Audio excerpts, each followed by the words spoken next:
ओ सुमिरन तेरा जीवन मेरा, हर सांस में हो सुमिरन तेरा, यूं बीत जाए जीवन मेरा। तेरी पूजा करते बीते सांझ सवेरा, तेरी पूजा करते बीते सांझ सवेरा, यूं बीत जाए जीवन मेरा। हर सांस में हो सुमिरन तेरा, यूं बीत जाए जीवन मेरा। हर सांस में हो सुमिरन तेरा, यूं बीत जाए जीवन मेरा। नैनों की खिड़की से तुझको पल पल मैं निहारूं, नैनों की खिड़की से तुझको पल पल मैं निहारूं। मन में बिठा लूं तेरी आरती उतारूं, मन में बिठा लूं तेरी आरती उतारूं। डाले रहूं तेरे चरणों में डेरा, डाले रहूं तेरे चरणों में डेरा, यूं बीत जाए जीवन मेरा, यूं बीत जाए जीवन मेरा। तेरी पूजा करते बीते सांझ सवेरा, तेरी पूजा करते बीते सांझ सवेरा, यूं बीत जाए जीवन मेरा। हर सांस में हो सुमिरन तेरा, यूं बीत जाए जीवन मेरा। हर सांस में हो सुमिरन तेरा, यूं बीत जाए जीवन मेरा। जो भी तेरा प्यारा हो वो मेरे दिल का प्यारा हो, जो भी तेरा प्यारा हो वो मेरे दिल का प्यारा हो। मेरे सर का ताज मेरी आंखों का तारा हो, मेरे सर का ताज मेरी आंखों का तारा हो। सब में निहारूं रूप सुनहरा, सब में निहारूं रूप सुनहरा, यूं बीत जाए जीवन मेरा। तेरी पूजा करते बीते सांझ सवेरा, तेरी पूजा करते बीते सांझ सवेरा, यूं बीत जाए जीवन मेरा। हर सांस में हो सुमिरन तेरा, यूं बीत जाए जीवन मेरा, यूं बीत जाए जीवन मेरा। प्यार हो सत्कार हो एतबार हो तुम्हारा, प्यार हो सत्कार हो एतबार हो तुम्हारा। सुख भी हो सारे और याद हो ही सारा, सुख भी हो सारे और याद हो ही सारा। हो आत्मा पर तेरा ही डेरा, हो आत्मा पर तेरा ही डेरा, यूं बीत जाए जीवन मेरा, यूं बीत जाए जीवन मेरा। तेरी पूजा करते बीते सांझ सवेरा, तेरी पूजा करते बीते सांझ सवेरा, यूं बीत जाए जीवन मेरा, यूं बीत जाए जीवन मेरा। हर सांस में हो सुमिरन तेरा, यूं बीत जाए जीवन मेरा। हर सांस में हो सुमिरन तेरा, यूं बीत जाए जीवन मेरा। जय श्री कृष्णा। आज के इस गीता प्रवचन सत्र में आप सबका स्वागत है। पिछले दिन जब हम गीता पर चर्चा कर रहे थे तो भगवान श्री कृष्ण अर्जुन को समझा रहे थे कि कैसे कोई सांख्य योग का साधक, कैसे कोई ज्ञान योग के द्वारा भगवत प्राप्ति की इच्छा रखने वाला भगवत प्राप्ति तक पहुंचता है, कैसे वो भगवत धाम को जाता है।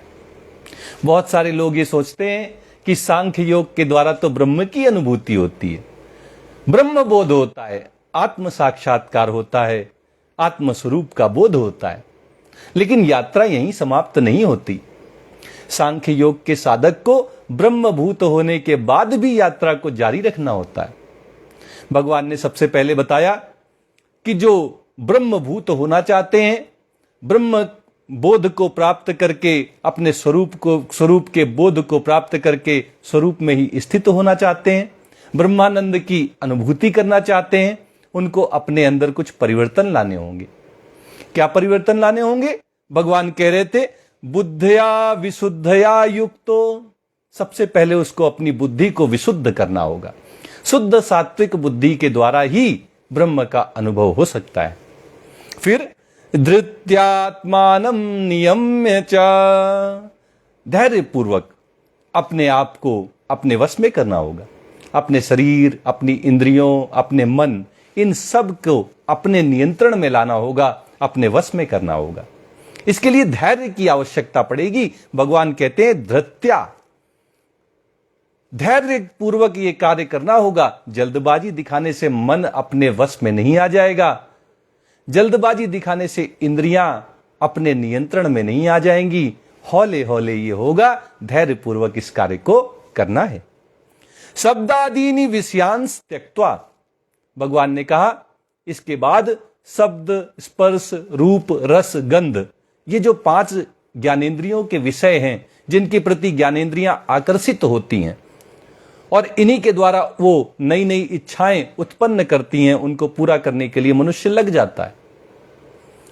तो इन शब्द आदि जो 5 विषय हैं, इनका त्याग करना है, इनके आकर्षण को त्याग देना है, इनके प्रति आकर्षित नहीं होना है।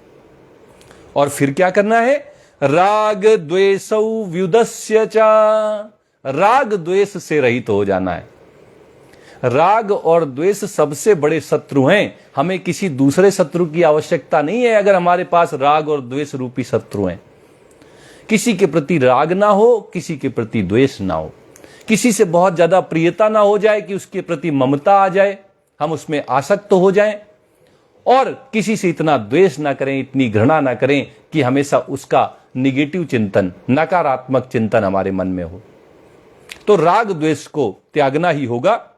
और इसके बाद क्या करना है? भगवान कहते हैं विविक्त सेवी, एकांत में रहने का अभ्यास करो। ज्यादा भीड़ भाड़ में, लोगों के बीच में, सांसारिकता की चर्चाओं में भाग लेने की जरूरत नहीं है।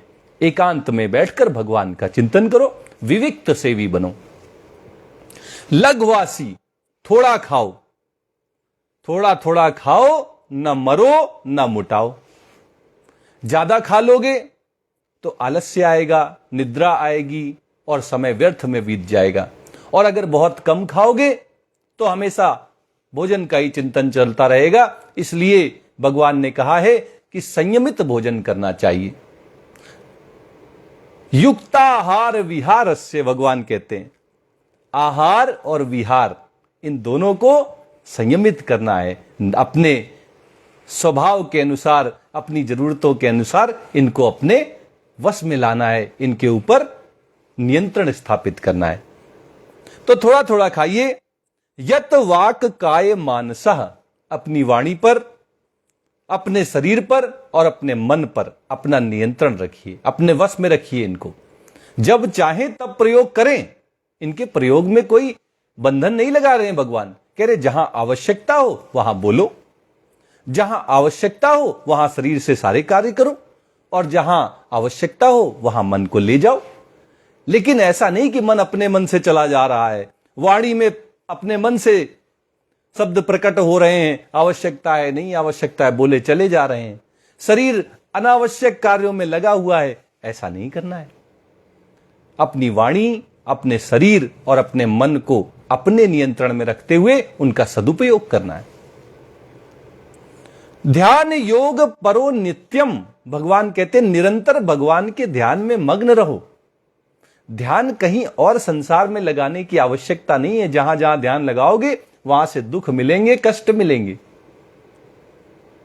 धन में अगर ज्यादा ध्यान लग गया तो धन हावी हो जाएगा। अगर वस्तुओं के संग्रह में ध्यान लग गया तो संग्रह करना हमारे जीवन में हावी हो जाएगा। हमें संसार की किसी वस्तु को हावी नहीं होने देना है, इसलिए परमात्मा का ध्यान करना है। वैराग्यम समुपाश्रितः, भगवान कह रहे ध्यान तो भगवान का चल रहा है, लेकिन हम संसार के ही विषय में सोचने में पड़े हुए हैं। ध्यान तो भगवान का लगाने के लिए बैठे और चल किसका रहा है? ध्यान संसार का चल रहा है। जैसे बैठे तो ओम का जाप करने के लिए, ओम का जाप मुंह से हो रहा है, शब्द निकल रहे हैं ओम के रूप में, लेकिन अंदर क्या चल रहा है कि आज फलाने से पैसे लेने हैं, कल फलाने को लोन की किस्त चुकानी है। ऐसे करके ध्यान जो है वो धन में रखा हुआ है, ध्यान संसारिकता में रखा हुआ है, तो कुछ फर्क नहीं पड़ेगा। जीवन में कोई सकारात्मक परिवर्तन की कभी संभावना नहीं होगी। भगवान कहते हैं वैराग्यम समुपाश्रितः, वैराग्य का आश्रय लो, मतलब संसारिकता से वीतराग हो जाओ, संसार के राग को त्याग दो। संसार की किसी वस्तु के प्रति आकर्षण जो है, आसक्ति है, राग है, उसको छोड़ दो। अगर भक्ति बहुत है और वैराग्य नहीं है तो भक्ति किसी काम की नहीं है। संसार छूट नहीं रहा और परमात्मा का नाम सुमिरन हो रहा है तो परमात्मा मिलने वाले नहीं है।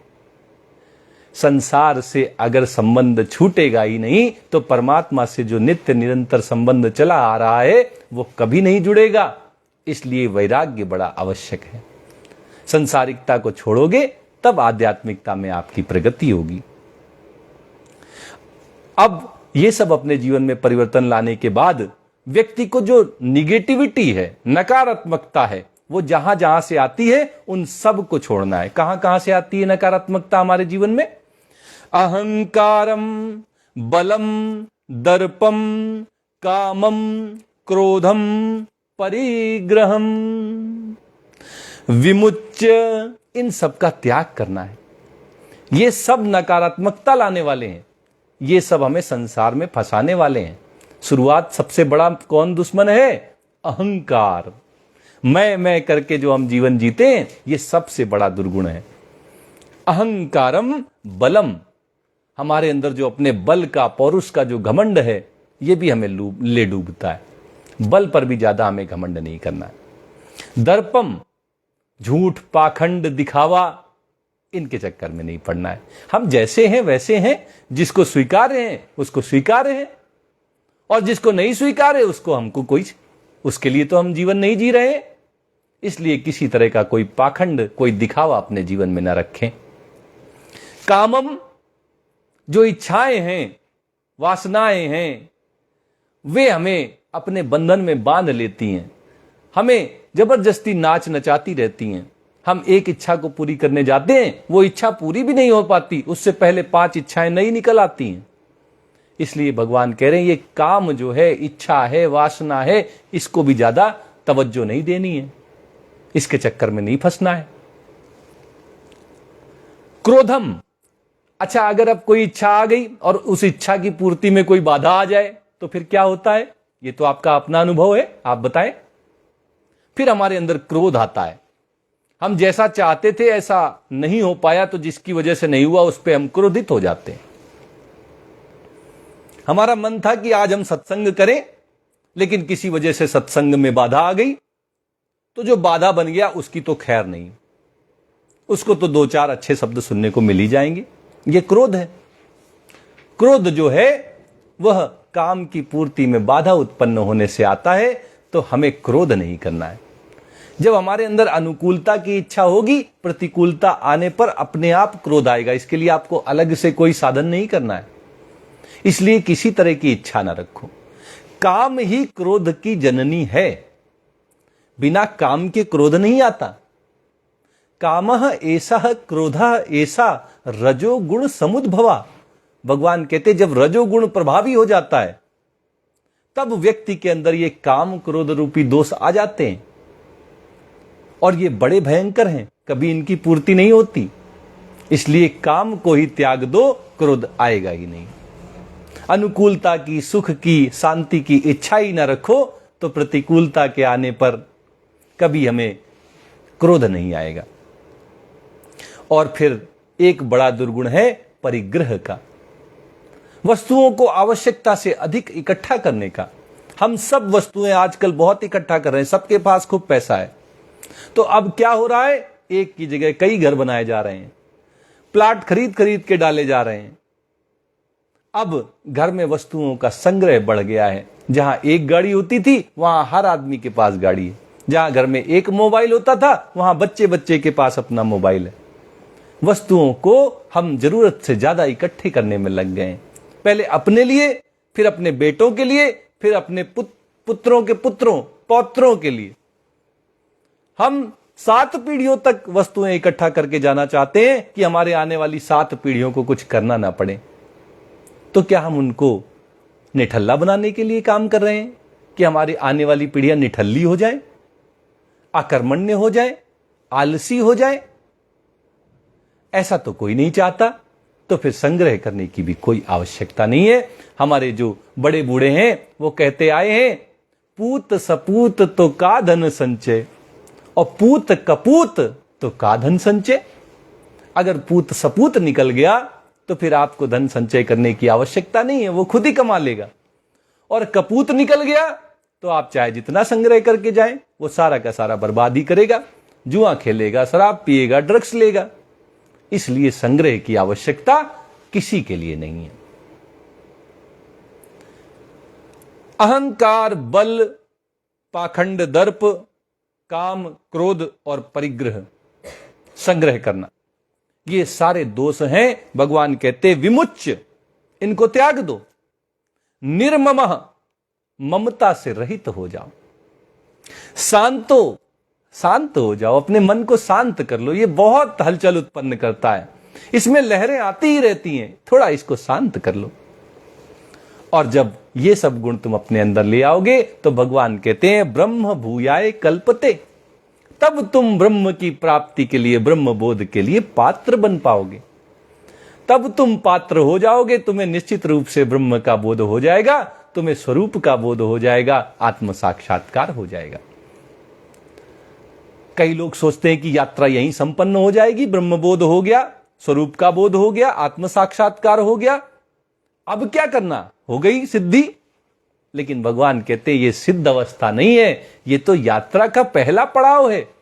यात्रा आगे और चलनी है। यात्रा कहां तक जाएगी, भगवान स्पष्टतया कहते हैं ब्रह्म भूतः प्रसन्नात्मा न सोचति न कांक्षति समः सर्वेषु भूतेषु मद भक्तिम लभते पराम। जब तक भगवान की भक्ति ना आए तब तक ज्ञान योग को भी सिद्ध नहीं मान लेना चाहिए। केवल ब्रह्म बोध हो जाने से, आत्म साक्षात्कार हो जाने से, स्वरूप का बोध हो जाने से यात्रा पूरी नहीं हुई। यात्रा तो तब पूरी होगी जब भगवान की अनन्य भक्ति हमारे अंदर उत्पन्न हो। तो सबसे पहले ब्रह्मभूत बनने के योग्य व्यक्ति होता है। फिर जैसे योग्य हो जाता है, योग्यता आते ही हमारा सिलेक्शन हो जाता है, हमें आत्म साक्षात्कार हो जाता है, ब्रह्मबोध हो जाता है। और फिर उसके बाद क्या होता है, प्रसन्न आत्मा। ब्रह्मबोध होने के बाद व्यक्ति हमेशा प्रसन्न रहता है। न सोचती ना कांक्षती, ना वो कभी शोक करता है, जो नहीं मिला उसके लिए शोक नहीं करता, भगवान की इच्छा समझ के छोड़ देता है। किसी चीज का शोक नहीं करता, उसको कभी दुखी नहीं होता, वो कभी ना कांक्षती, वो किसी से कोई आकांक्षा नहीं रखता। आशा या ये दासा ते दासा सर्वलोकस्य, जो आशाओं के दास हो गए, दूसरों से आशा करने लगे, वो सारे संसार के दास हो जाते। उनको हर कोई अपना दास बना लेता है। क्यों? क्योंकि वो सबसे कोई ना कोई आशा लगाए बैठे रहते हैं। और जिससे आप आशा लगाएंगे, यकीन मानिए उसी से आपको निराशा हाथ लगेगी, वही आपको निराश करके जाएगा। इसलिए आप किसी से कोई आशा ना रखें। जो ब्रह्मभूत अवस्था को प्राप्त हो जाते हैं वो किसी से आकांक्षा नहीं रखते, कोई आशा नहीं रखते, ना कांक्षति, और तब जाकर उनको वह अनन्य भक्ति प्राप्त होती है। भगवान कहते हैं समः सर्वेषु भूतेषु, वो सभी प्राणियों को एक समान रूप में देखते हैं कि सब में मेरे परमपिता परमेश्वर भगवान श्री कृष्ण ही है, सबके हृदय में वो विराजमान है, इसलिए सब एक जैसे हैं, कोई छोटा बड़ा नहीं है, ऊंच नीच का भेद वो किसी में नहीं देखते। और जब वो सब में परमात्मा के ही दर्शन करते हुए सबको एक समान देखते हैं तो भगवान कहते मद भक्तिम लभते पराम, तब भगवान की अलौकिक भक्ति का उदय उनके जीवन में होता है, और जो हमेशा आनंदमय है वह भक्ति उनके जीवन में आ जाती है। उस भक्ति में वो हमेशा लीन रहते हैं, मगन रहते हैं। जब ये भक्ति आ जाती है तो फिर भगवान की प्राप्ति में देर नहीं रहती। अभी ये यात्रा चली जा रही है। पहला पड़ाव था ब्रह्मबोध हो जाना, आत्मस्वरूप का बोध हो जाना, आत्म साक्षात्कार हो जाना। जब आत्म साक्षात्कार हो गया तब आगे बढ़कर यात्रा भक्ति तक पहुंची, अलौकिक भक्ति का उदय हुआ। लेकिन यह भी अभी अंत नहीं है, अभी आगे की यात्रा करनी है उस सांख्य योग के साधक को। आगे की यात्रा क्या है? भगवान कहते हैं भक्त्या माम अभिजानाति यावान यश्चास्मि तत्वतः ततो माम तत्वतो ज्ञात्वा विशते तदनंतरम। भगवान कह रहे जब भक्ति का उदय किसी सांख्य योगी के जीवन में होता है तो माम अभिजानाति, वो फिर भगवान को जान लेता है। कैसे जानता है? यावान यश्चा अस्मि तत्वतः, भगवान कहते मैं जितना हूं, जो भी हूं, उसको वह तत्व से जान लेता है। भगवान के विषय में यथार्थ ज्ञान उसको हो जाता है कि भगवान ऐसे हैं। भगवान के विषय में उसके अंदर कोई संशय नहीं रह जाता, कोई संदेह नहीं रह जाता, कोई शंका नहीं रह जाती। वो यथार्थ रूप में भगवान को जान लेता है, तत्व से जान लेता है। और जब कोई भगवान को यथार्थ रूप में जान ले ततो माम तत्वतो ज्ञात्वा विशते तदनंतरम। भगवान कहते हैं कि जब वो भगवान को तत्व से जान लेता है तो तत्काल भगवान में ही प्रविष्ट हो जाता है। फिर भगवान और उस सांख्य योगी में कोई अंतर नहीं रह जाता, वो भगवान के तुल्य हो जाता है। उसको भगवत प्राप्ति हो जाती है, भगवान की अनुभूति हो जाती है। दर्शन हो ना हो उसके मन में इच्छा नहीं है, भक्त के मन में दर्शन की इच्छा है, उसको दर्शन होते हैं। लेकिन जो सांख्य योगी है उसके अंदर कोई दर्शन की इच्छा नहीं होती, और इसलिए वह भगवान में ही प्रवेश कर जाता है, वह भगवान में ही लीन हो जाता है। इस तरह सांख्य योग के साधक को सबसे पहले ब्रह्मबोध, आत्म साक्षात्कार, इसके बाद भगवान की अनन्य भक्ति का उदय, और सबसे अंत में भगवत प्राप्ति रूपी परम जो जीवन का लक्ष्य है उसकी प्राप्ति हो जाती है, और तब उसकी यात्रा पूर्ण हो जाती है। यात्रा भगवत प्राप्ति पर ही जाकर समाप्त होती है, चाहे वह कर्मयोगी हो, चाहे सांख्य योगी हो, और चाहे वो भक्त हो। लेकिन सांख्य योग का ये जो प्रकरण है इसमें 3 पड़ाव आते हैं, और इसलिए यात्रा भगवान ने कही ये ज्यादा आसान नहीं है, इसमें बड़े कष्ट हैं, कठिनाइयां हैं। तो जो इस यात्रा को करते हैं उन्हें भी भगवत प्राप्ति हो जाती है। ये बताने के बाद अब भगवान बिल्कुल जो सहज है, सरल है, वह मार्ग बताने जा रहे हैं, भगवान की भक्ति का मार्ग। भक्त को भगवान अपना छोटा बेटा कहते हैं। जो छोटे बच्चे होते हैं माता पिता उनका बड़ा ध्यान रखते हैं। क्यों? क्योंकि उनको अपने अंदर कोई गुण नहीं दिखाई देता। छोटे बच्चों को वो तो पूरी तरह भगवान पर, अपने माता पिता पर आश्रित रहते हैं। ऐसे ही जो भक्त होते हैं उनमें अपने अंदर कोई गुण नहीं दिखाई देता, वो तो भगवान के आश्रित हो जाते हैं, सब कुछ भगवान पर ही छोड़ देते हैं, और इसलिए भगवान उनका सारा दारोमदार अपने कंधों पर ले लेते हैं।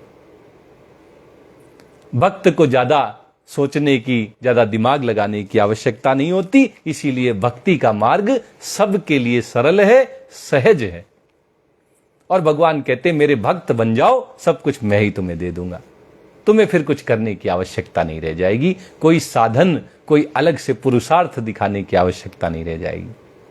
भक्ति का प्रकरण प्रारंभ हो रहा है। भक्ति योग का वर्णन करते हुए भगवान कहते हैं कि कैसे शरण में आते हैं भगवान की भक्त। सर्व कर्माण्यपि सदा कुर्वाणो मद व्यपाश्रयः मत प्रसादात्तवाप्नोति शाश्वतम पदमव्ययम्। भगवान कह रहे भक्त के लिए तो बड़ा आसान रास्ता है। कैसा आसान है? कहते सर्व कर्माण्यपि सदा कुर्वाणु। भक्त जो है वो अपने जीवन में जैसे कर्म करता आया है वैसे ही करता रहता है, अलग से ध्यान नहीं लगाता, अलग से निष्काम भाव से कर्म भी नहीं करता। फिर करता क्या है? सारे के सारे कार्य वैसे ही करता चला आता है, लेकिन उसके जीवन में कुछ अनूठी घटना घट चुकी होती है। क्या घटना घट चुकी होती है? मद व्यपाश्रयः, वो भगवान के आश्रित हो जाता है। सबका आश्रय छोड़कर भगवान के आश्रित हो जाता है। अब वो किसी और से कोई आशा आकांक्षा नहीं रखता, सारी इच्छाएं भगवान से, सारी आशाएं भगवान से। वो भगवान का ही आश्रय ले लेता है। भगवान का आश्रय लेकर वो जैसे कर्म करता आया है वैसे ही सारे कर्म करता रहता है। किसी कर्म को करना छोड़ता नहीं, किसी कर्म को अलग तरीके से करना प्रारंभ नहीं करता। जीवन के सारे कर्तव्यों का पालन करता हुआ आगे बढ़ता है भगवान के आश्रित होकर। और जब कोई भगवान के आश्रित होता है तो भगवान उसकी नैया पार लगा देते हैं। भगवान कहते हैं मत प्रसादात अवाप्नोति, फिर उसको भगवान प्रसाद देते हैं। भगवान के प्रसाद से, भगवान के आशीर्वाद से, भगवान की कृपा से अवाप्नोति, प्राप्त कर लेता है। क्या प्राप्त कर लेता है भक्त? शाश्वतम पदमव्ययम, शाश्वत, सनातन, सदा रहने वाला पदम, जो भगवान का धाम है, अव्ययम, अविनाशी। परमपिता परमेश्वर भगवान श्री कृष्ण अविनाशी हैं। उनकी प्राप्ति भक्त को भगवान की कृपा से हो जाती है, अपने पुरुषार्थ से नहीं, अपने कर्मों से नहीं। भगवान का आश्रय लेकर अपने सभी कर्मों को करता हुआ भक्त भगवत प्राप्ति तक पहुंच जाता है। भगवान उस पर कृपा करते हैं, और भगवान उस पर इसीलिए कृपा करते हैं क्योंकि वो भगवान के आश्रित हो जाता है। अच्छा, हम सब किसके आश्रित हैं? कोई अपने माता पिता के आश्रित है, कोई जिसके यहां नौकरी कर रहा है उस मालिक के आश्रित है, जो दुकान में काम कर रहा है वो दुकानदार के आश्रित है, जो कृषि कर रहा है वह सूदखोरों के आश्रित है, जो मिल में काम कर रहा है वो मिल मालिक के आश्रित है। हमने अपने अपने आश्रय देने वालों को अपने मन से अपना आश्रयदाता बना रखा है, जबकि वास्तविकता तो यह है सबको आश्रय देने वाले, सबका पालन पोषण करने वाले भगवान श्री कृष्ण हैं। और इसलिए हम सबको केवल और केवल एक सहारा होना चाहिए, वो है भगवान का सहारा। हम केवल एक ही व्यक्ति के आश्रित होने चाहिए और वो है हमारे कान्हा। हमें कन्हैया लाल के अतिरिक्त और किसी के आश्रित नहीं होना है, किसी का आश्रय नहीं लेना है। और जब हम भगवान के आश्रित हो जाएंगे, कन्हैया लाल के आश्रित हो जाएंगे, तो आप निश्चित मानिए आपका बेड़ा पार हो जाएगा, क्योंकि भगवान स्वयं वचन देते हैं कि जो मेरे आश्रित हो जाते हैं मैं कृपा करके उनको भगवत प्राप्ति तक पहुंचा देता हूं, जो जीवन का परम लक्ष्य है उसकी प्राप्ति करा देता हूं। बोलिए कृष्ण कन्हैया लाल की जय। आगे भगवान कहते हैं कि देखो, मैंने तो तुमसे कह दिया कि भगवत प्राप्ति करनी है, जीवन का परम लक्ष्य पाना है, तो भगवान के आश्रित हो जाओ। भगवान के आश्रित होकर और भगवान की कृपा से तुम्हें सब मिल जाएगा।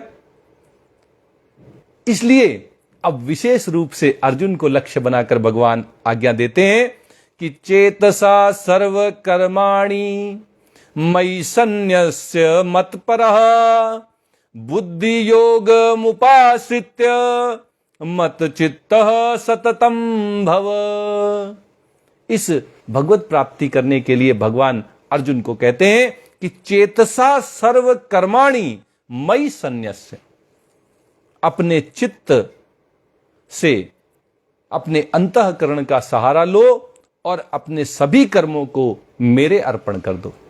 जो करो वो भगवान को अर्पित कर दो कि भगवान ये आपको मैं अर्पित करता हूं। आज मैंने जो खेत में हल चलाया वो भगवान मैं आपको अर्पित करता हूं। आज जो नौकरी में मैंने काम किया भगवान मैं आपको अर्पित करता हूं। आज मैंने जो दुकान में सामान बेचा वो भगवान वो क्रिया में आपको अर्पित करता हूं। आज मैंने जो कुछ भी किया, अच्छा किया बुरा किया, वो सब भगवान मैं आपको अर्पित करता हूं। भगवान कहते हैं ऐसे अपने कर्मों को भगवान को अर्पित कर दो। भगवान को अर्पित करने के बाद मत परह, भगवान कह रहे मेरे परायण हो जाओ। जैसे पत्नी पति के परायण होती है, पति जो ले आए वही बना देती है, पति जो साड़ी दे दे उसी को पहन लेती है, वो पति की आज्ञा के अनुसार ही चलती है। भगवान कहते हैं ऐसे ही मेरे परायण हो जाओ। मैं जैसी भी अनुकूलता लाऊं तुम्हारे जीवन में, जैसी भी प्रतिकूलता लाऊं, तुम बस उसको स्वीकार करना प्रारंभ कर दो। जो मिले वो भगवान की कृपा समझ के लेना शुरू कर दो, फिर देखो कैसे तुम्हारा कल्याण होता है। तुम जो कुछ भी जीवन में घटे उसको भगवान ने किया है, मेरे भगवान ने मेरे लिए यही उचित जाना है, इसलिए मेरे जीवन में ऐसा वक्त आया है, ये समझ के उसको तुम अपना स्वीकार करना शुरू कर दो। और क्या करो? भगवान कहते हैं बुद्धि योग मुपाश्रित, बुद्धि योग के आश्रित हो। बुद्धि योग मतलब समता, जीवन में समता को ले आओ, समता का सहारा लो। बाहर संसार में परिवर्तन होते आए हैं, होते ही रहेंगे। संसार परिवर्तनशील है, हमेशा बदलता रहता है, हमेशा से बदलता आया है, आगे भी हमेशा बदलता रहेगा। इस परिवर्तन को तुम रोक नहीं पाओगे, तो क्या करो? भगवान कहते समभाव में स्थित हो जाओ। कभी सुख आएगा, कभी दुख आएगा, कभी जीत होगी, कभी हार होगी, कभी लाभ होगा तो कभी हानि भी होगी, कभी अनुकूल परिस्थितियां आएंगी तो कभी प्रतिकूल परिस्थितियां भी आएंगी। इन सब को बदलने दो, लेकिन तुम ना बदलो, और तुम बदलते भी नहीं हो। अच्छा, सुख आए तो तुम दूसरे रहते हो और दुख आए तो तुम दूसरे हो जाते हो। आप बताएं, जब सुख आता है तब आप वही रहते हैं या आप बदल जाते हैं? और जब दुख आता है तब आप बदल जाते हैं? नहीं बदलते ना। तो भगवान कहते हैं कि जब आप बदलते ही नहीं तो अपनी स्थिति को कैसे बदल लेते हैं? क्यों दुखी हो जाते हैं दुख के साथ? आप तो दुख लेके नहीं आए, दुख के साथ आप नहीं बदलने चाहिए। आप दुख के साथ दुखी नहीं होने चाहिए, सुख के साथ सुखी नहीं होने चाहिए। आप हमेशा एक समान भाव में स्थित होने चाहिए। फिर मत चित्तः सततम भव, भगवान कहते हैं हमेशा मेरा चिंतन करो, और किसी का चिंतन संसार में तुम्हारे मन में ना आए। तुम्हारा चित्त भगवान में लग जाए, भगवान का ही चिंतन करे, भगवान का ही ध्यान करे, भगवान का ही सुमिरन करे, भगवान के ही भजन कीर्तन करे। अपने चित्त को भगवान में लगा दो। ये भगवान अर्जुन को आज्ञा दे रहे हैं, और अर्जुन के माध्यम से हम सबको यही आज्ञा देते हैं कि अगर अपने जीवन में भगवत प्राप्ति करना चाहते हो, इस संसार से छूटना चाहते हो, जन्म मरण के चक्र से मुक्त होना चाहते हो, तो सबसे पहले सारे कर्मों को भगवान को अर्पित करना प्रारंभ कर दो। भगवान के परायण हो जाओ, समभाव में स्थित हो जाओ, और अपने चित्त में हमेशा भगवान का ही चिंतन करो। जब तुम ऐसा करोगे तो निश्चित रूप से भगवत प्राप्ति हो जाएगी। लेकिन अगर कोई ऐसा नहीं करेगा, भगवान की बात नहीं मानेगा, तो क्या होगा? जो अखिल ब्रह्मांड के स्वामी हैं, जब आप उनकी बात नहीं मानेंगे तो अच्छा तो आपके साथ हो नहीं सकता, क्योंकि ये तो आपका अपना अनुभव है कि जिनके आप नीचे काम करते हैं, वो अगर आप उनको ही नाराज कर दें तो आपका भला तो नहीं हो पाएगा। तो फिर जब एक सामान्य जो हमसे ऊंचे अधिकारी हैं उनको प्रसन्न ना करके, उनको गुस्सा करके हमारा भला नहीं हो सकता, तो भगवान की आज्ञा का उल्लंघन करके हमारा भला कैसे हो सकता है? वो तो त्रिलोकीनाथ हैं, सारी सृष्टि को चलाने वाले हैं, उनकी बात अगर हम नहीं मानेंगे तो निश्चित रूप से हमारा विनाश ही होगा, हमारा पतन ही होगा। इसी बात को अर्जुन को समझाते हुए भगवान कहते हैं, मत चित्ता सर्व दुर्गाणी मत प्रसादात् तरिष्यति मत प्रसादात् तरिष्यसि अथ चेत त्वम अहंकारान् न श्रोष्यसि विनंक्षसि। भगवान कह रहे हैं, दो बातें कहते हैं, एक अन्वय रीति से समझाते हैं और एक व्यतिरेक रीति से समझाते हैं। पहले सकारात्मक तरीके से समझाते हैं, फिर नकारात्मक तरीके से समझाते हैं।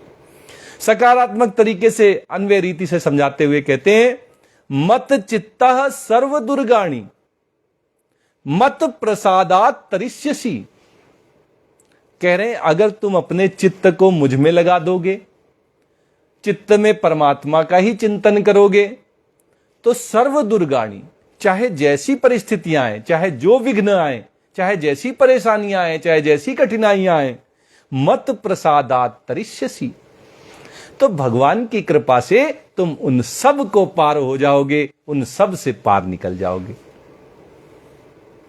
कोई भी परेशानियां, कोई भी कष्ट, कोई भी विघ्न बाधा बनकर तुम्हारे सामने खड़े नहीं हो पाएंगे। भगवान की कृपा से सारी बाधाएं दूर हो जाएंगी।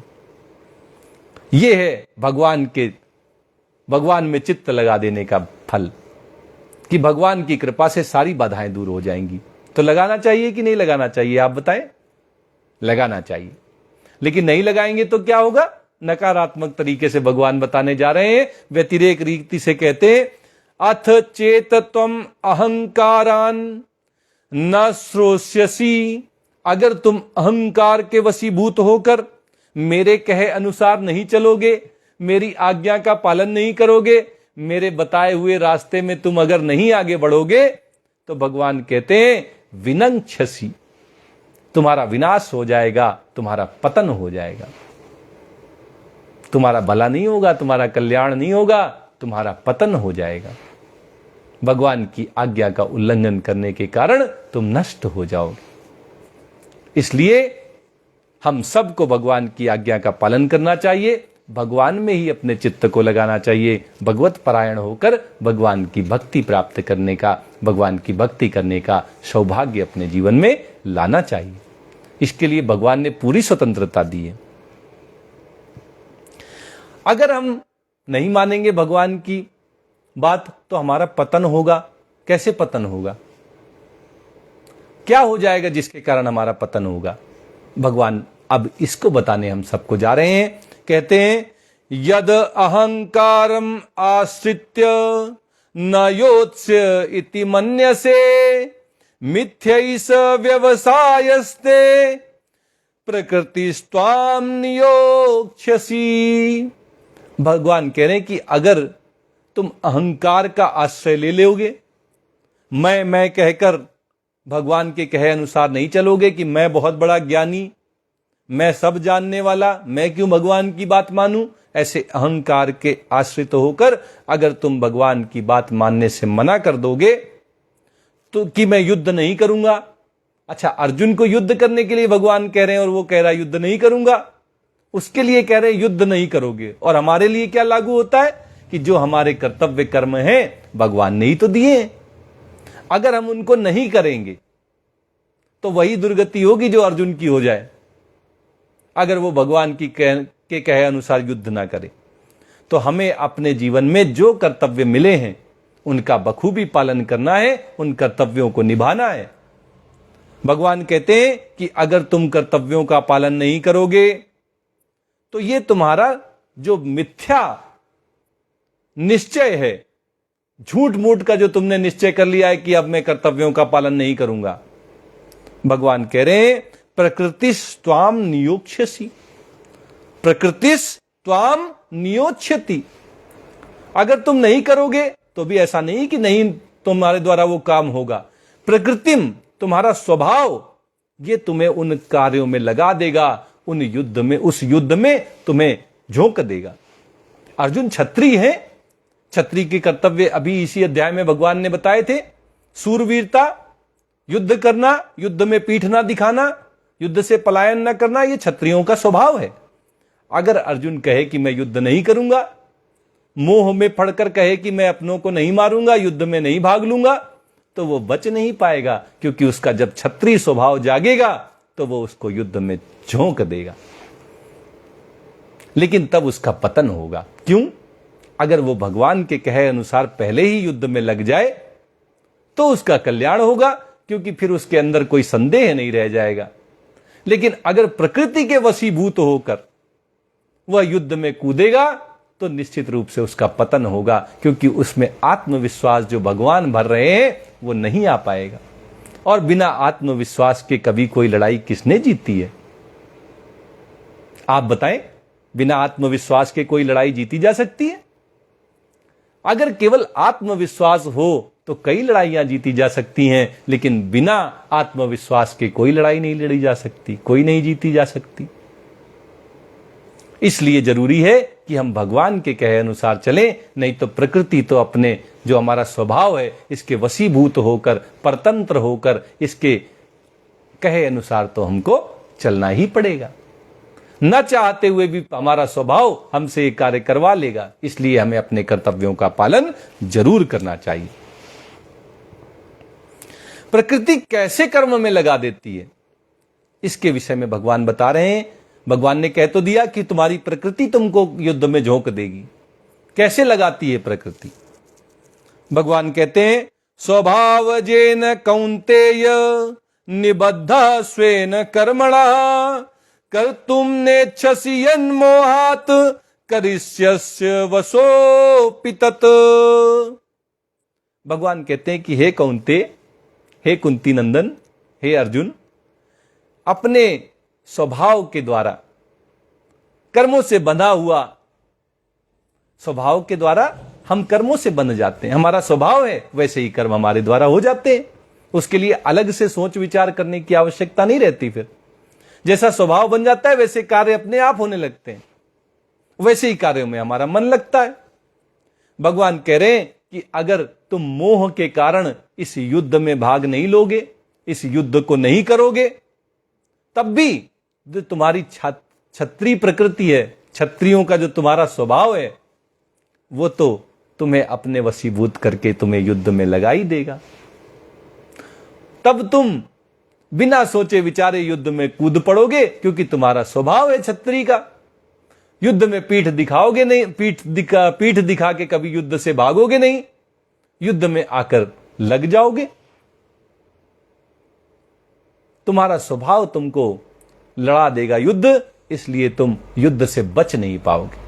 न चाहते हुए भी अंत में तुमको युद्ध करना ही पड़ेगा अर्जुन। इसलिए अच्छा है कि मेरी आज्ञा से तुम युद्ध करो। यह स्वभाव मनुष्य को कैसे अपने वश में ले आता है? मनुष्य ने स्वभाव बनाया है या स्वभाव ने मनुष्य को बनाया है? स्वभाव तो हमारा है, हमारे ही कर्मों के द्वारा धीरे धीरे यह स्वभाव बना है। तो यह हमें अपने वश में कैसे कर ले जाता है भैया? होना तो यह चाहिए कि हम चाहें तो अपने स्वभाव को परिवर्तित कर लें। स्वभाव हमारे वश में होना चाहिए। लेकिन साधारण मनुष्यों के जीवन में क्या होता है? ज्यादातर मनुष्यों के जीवन में यही होता है कि वो स्वभाव के वशीभूत होकर कार्य करते हैं। स्वभाव उन पर अपना जोर दिखाता है, स्वभाव प्रबल हो जाता है और मनुष्य नीचे हो जाता है, कमजोर पड़ जाता है। भगवान कहते हैं कि ऐसा इसलिए होता है क्योंकि हृदय में जो परमात्मा बैठे हैं वो स्वभाव के अनुसार ही मनुष्यों को चलाते हैं। हम सब तो कठपुतलियां हैं। हम कठपुतली तेरे हाथ की, हम कठपुतली तेरे हाथ की, जैसे तू चाहे नचा ले मुरलिया वाले, जैसे तू चाहे नचा ले मुरलिया वाले। भगवान कह रहे हैं कि भगवान ही चलाते हैं सब। ईश्वर सर्वभूतानां हृददेशे अर्जुन तिष्ठति, भ्रामयन् सर्वभूतानि यंत्रारूढ़ानि मायया। भगवान कह रहे हैं कि तुमने गाड़ी तो देखी होगी। गाड़ी में अगर कोई बैठा है तो वो अगर गाड़ी में पीछे की सीट में कोई बैठा है तो वो गाड़ी को नहीं चलाता, गाड़ी को तो जो ड्राइवर है वो चलाता है। और हमारी जो ये शरीर रूपी गाड़ी है, इसका ड्राइवर कौन है? हम हैं। ये तो गलत फहमी है। इसके जो ड्राइवर हैं वो भगवान श्री कृष्ण हैं। ईश्वरः सर्वभूतानां हृदय से अर्जुन तिष्ठति। परम पिता परमेश्वर भगवान श्री कृष्ण सभी प्राणियों के हृदय में विराजते हैं, हृदय में स्थित रहते हैं। ब्राह्मयन सर्वभूतानि, वही सभी प्राणियों को वो परमात्मा ही चलाते हैं, वही सबको नचाते हैं। यंत्रारूढ़ानि मायया, हम सब तो यंत्रवत उनके अनुसार चलाए जाते हैं, उनकी माया के द्वारा हम नाचे नचाए जाते हैं। भगवान ही हम सबको नाच नचा रहे हैं और इसके लिए भगवान माया का उपयोग करते हैं। ये माया ही हम सबको नचाने वाली है। आज गीता का प्रवचन यहीं तक होगा। आइए भगवान का प्यारा सा भजन करते हुए आज के इस सत्र को संपन्न करते हैं। रघुनंदन राघव राम हरे, सिया राम हरे सिया राम हरे। रघुनंदन राघव राम हरे, सिया राम हरे सिया राम हरे। सिया राम हरे सिया राम हरे, जय जय प्रभु दीन दयाल हरे। सिया राम हरे सिया राम हरे, जय जय प्रभु दीन दयाल हरे। रघुनंदन राघव राम हरे, सिया राम हरे सिया राम हरे। रघुनंदन राघव राम हरे, सिया राम हरे सिया राम हरे। जय श्री कृष्णा, जय श्री कृष्णा, जय जय श्री